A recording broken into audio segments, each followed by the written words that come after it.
Divorce and breakups are a really, really, really ugly thing. A really ugly, painful thing. But it's even worse when it is a public breakup. Okay,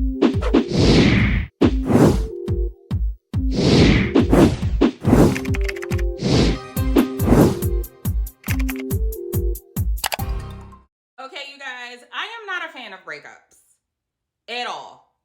Divorces either. I hate them. Even friendships. I'm simply not the kind of woman who decides to cut people off at the first sign of conflict or some sort of challenge.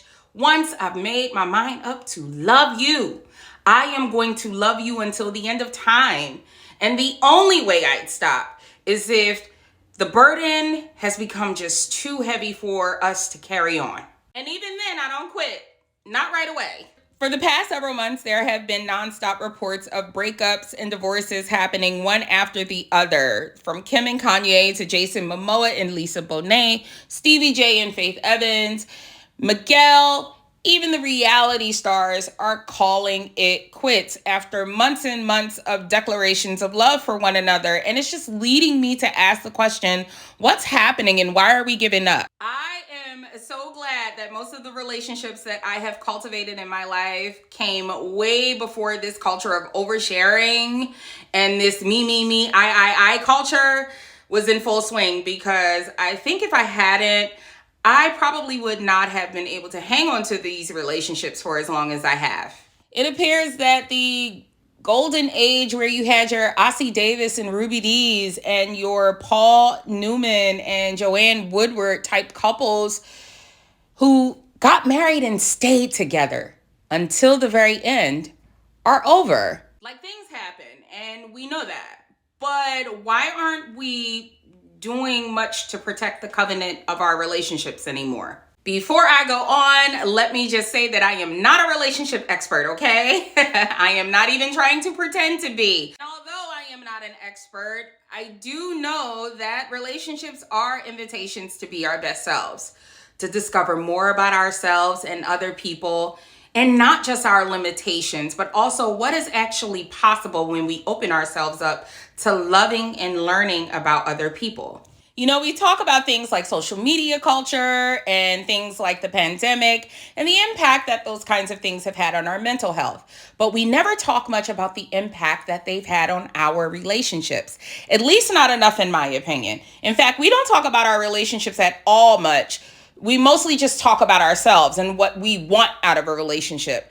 And I believe firmly that it's because current culture has conditioned us to believe that actually getting into a relationship or a marriage and being able to hold on to it is such an impossible thing to do.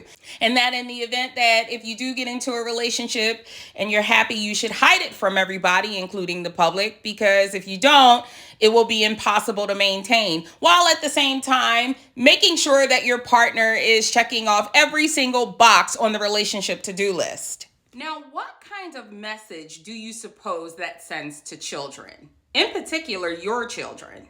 You know, back in the day, when our great-grandparents and our grandparents got together, they stayed together, you know? And I know right now there's a lot of conversation that is taking place about what women were doing then and what they weren't and what we're doing now and what men were doing then and what we're doing now and all of that stuff. And we could talk about that for days. But one thing that is very clear is that no matter what kind of hardship or challenge that those marriages and relationships faced, they were willing and committed to toughing it out together. They didn't care what their relationship looked like to other people. You, on the other hand, do. And you need to examine why that is. We have developed this crazy tendency to cancel whatever it is we feel that we can't handle, not realizing that that comes at a cost. One that clearly nobody wants to pay. That's why you have so many people scrambling out here, confused and memeing up their social media pages, upset at their outcomes. It's because we've forgotten the purpose of what relationships mean and what they are supposed to produce. Everyone suffers and makes mistakes. It's actually a part of our human condition. Unfortunately, what has happened is we are being conditioned to train our brains to not see people as people, to not process our feelings, to not deal with things as they happen. We're being trained to isolate and cut off everything and everybody and not feel anything at all. This is dangerous. Very, very dangerous, people. We underestimate the power of relationships and what having them really means and how crucial they are to our survival. We are biologically wired to crave relationships and companionships, okay? People need people. We do. We need each other to live. That's just the way it is. I know we are living in a time where the internet has everybody out here believing all sorts of shit. But that right there is just the fact. There are many things that the world at large is in desperate need to repair. But in my opinion, the biggest repair has to start with our relationships and how we see people and how we see ourselves with people and how we interact with them. This love thing is really a wonderful experience. You are lucky if you get the opportunity to experience it once, let alone twice, okay? I feel for anyone who is either too stubborn or too afraid to let their guard down long enough to give it a go. But you have to be committed to it and understand that it is a true act of will. It is duty. It is what you do and who you are, even when no one else is watching. It is understanding that in order to protect and preserve our relationships, we must understand its value to our lives and what it means.